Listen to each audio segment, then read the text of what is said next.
আসন্না trust, সুন্নাতে উদ্ভাসিত জীবনের জন্য।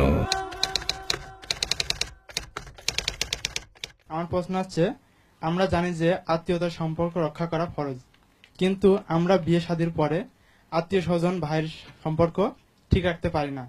এক্ষেত্রে আমার প্রশ্ন হলো, কিভাবে চললে আমার জন্য আত্মীয়তার সম্পর্ক রক্ষা করা সহজ হবে? ধন্যবাদ। এটা আমাদের বাংলাদেশের একটা খুব জরুরি প্রশ্ন। আমাদের বাংলাদেশের মুসলমানরা নামাজ যে আল্লাহর ইবাদত এটা জানে, পড়ুক আর না পড়ুক। যাকাত যে আল্লাহর ইবাদত জানে, রোজা যে ইবাদত জানে, পড়ুক আর না পড়ুক। কিন্তু আত্মীয়তার সম্পর্ক রক্ষা করা যে ঠিক নামাজ রোজার মতোই খুব অত্যন্ত গুরুত্বপূর্ণ ফরজ ইবাদত, এটা কিন্তু আমরা জানিই না। দিনদার, আলেম, ওলামা, বুজুর্গ, আবেদ, একেবারে কপালে দাগ পড়ে গেছে, দস্তরখান, টুপি, পাগড়ি সব ঠিক আছে, কিন্তু এই ফরজ ইবাদত ঠিক নেই। অথচ নামাজ না পড়লে আল্লাহ শাস্তি দেবেন, জাহান্নাম ইত্যাদি। কিন্তু আত্মীয়তার সম্পর্ক নষ্ট হলে আখিরাতের সাথে দুনিয়াতে গজব দিবেন, এটা হাদিস শরীফে বারবার আসছে। এক্ষেত্রে তুমি যেটা বলেছো এবার উত্তর, সেটা হলো আমরা কিভাবে এটা ঠিক রাখতে পারি। আচ্ছা বলো তো, শীতের রাত্রে সকালবেলা উঠে অজু করতে কষ্ট হয় না? হ্যাঁ, কষ্ট হয় একটু। কিন্তু কিভাবে তোমরা এটা রক্ষা করতে পারো? যখন ইবাদতের চেতনা থাকে, না হলে আল্লাহ অসন্তোষ, হলে আল্লাহ সওয়াব দেবেন, ঠিক না? আসলে আত্মীয়তার সম্পর্ক রক্ষা করার মূল বিষয় হলো এটা যে আল্লাহ একটা ফরজ ইবাদত, তোমাকে বুঝতে হবে। তুমি কখনো রিসিপ্রোকাল হবে না। রিসিপ্রোকাল মানে কি? মানে তুমি আর তোম মেরা হাজি বলেঙ্গে, মায়ে তোমাকে হাজি বলেঙ্গে। সে আমাকে হাজি বলবে, আমিও তাকে হাজি বলবো। আমরা এই থিওরিতে যাওয়ার কারণেই ফেল করি। আপনি কি হেরার আলোয় আলোকিত হতে চান? আপনি কি সুন্নার আলোকে জীবন গড়তে চান? প্রফেসর ডক্টর খন্দকার আব্দুল্লাহ জাহাঙ্গীর রচিত কোরআন সুন্না ভিত্তিক জীবন ঘনিষ্ঠ বইগুলো পড়ুন, সুন্দর জীবন গড়ুন। ইসলামী আকিদা, হাদিসের নামে জালিয়াতি, ইহয়াউস সুনান, রাহে বেলায়েত সহ আরো অনেক বই।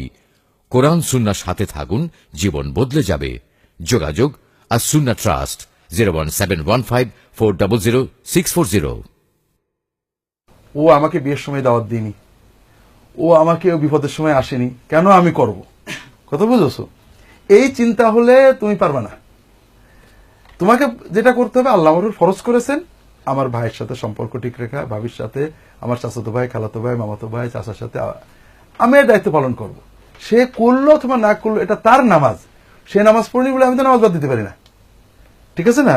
তুমি যখন এটাকে ইবাদতের চেতনায় নিয়ে যাবে, তখন এটা পালন করা তোমার জন্য খুবই সহজ হয়ে যাবে। আর যখন এটা সামাজিকতার চেতনায় নেবে, অথবা সে করলে আমি করব যাবে, তখন ঘাটতি পড়ে যাবে, কারণ সে করে না, কেন তুমি করতে চাইবে না? এই জন্য রাসূল নিজে বলেছেন, লাইসাল ওয়াসিলু বিল মুকাফি। একজন তোমার সাথে ভালো সম্পর্ক আছে, তুমি তো ভালো রেখেছো, এর নাম সিলা রাহিমি না, সম্পর্ক রাখা না। যে তোমাকে কাট করেছে, তুমি তার সাথে জুড়ে আছো, এর নাম হলো সিলা রাহিমি। তৃতীয় হলো আরেকটা বিষয় আছে, আমরা যেখানে ঠগি সবাই, আমরা মানুষ থেকে প্রতিদান বা পুরস্কার বা থ্যাংক ইউ চাই। আমরা ঠকে যাই কোথায়? আমি ওর এত করলাম, আরো আমার ক্ষতি করলো, আমার নয় বদনাম করলো। কথা বুঝেছো? তার মানে কি, তুমি যা কিছু করেছিলে ওর কাছ থেকে প্রতিদানের আশায়, ঠিক না? অথচ তোমার দায়িত্ব ছিল আল্লাহর কাছে প্রতিদানের আশাই করা। তুমি যখনই ভাইকে দেখতে গেছো, নিয়ত হলো আল্লাহ তোমার হুকুম তাই যাচ্ছি। তুমি যখনই ভাইকে কিছু টাকা দিয়েছো, বোনকে কিছু টাকা দিয়েছো, তোমার চিন্তা হবে যে আল্লাহ তোমার নবী বলেছে ভাই বোনদের সাহায্য করলে তুমি বরকত দাও, এই জন্য যাচ্ছি। তোমার মনের ভিতরে তার মুখ থেকে থ্যাংক ইউ পাওয়ার আশাটাও থাকবে না। সে বললে আলহামদুলিল্লাহ, না বললেও কিছু না। একটা হলো ইবাদতের চেতনা, আল্লাহর হুকুম আমাকে করতে হবে, কষ্ট হোক দুঃখ হোক, এটা আল্লাহ বলেছেন তাই। আরেকটা হলো ওই ব্যক্তির থেকে কোনো প্রতিদান আমি চাচ্ছি না, আমি আল্লাহর পুরস্কার নেব। এই দুটো চেতনা যত গভীর হবে, দেখবে আত্মীয়তা রক্ষা করা পানির চেয়েও সহজ হয়ে যাবে, এবং এটা তোমার জীবনের সবচেয়ে বড় ইবাদতে পরিণত হবে।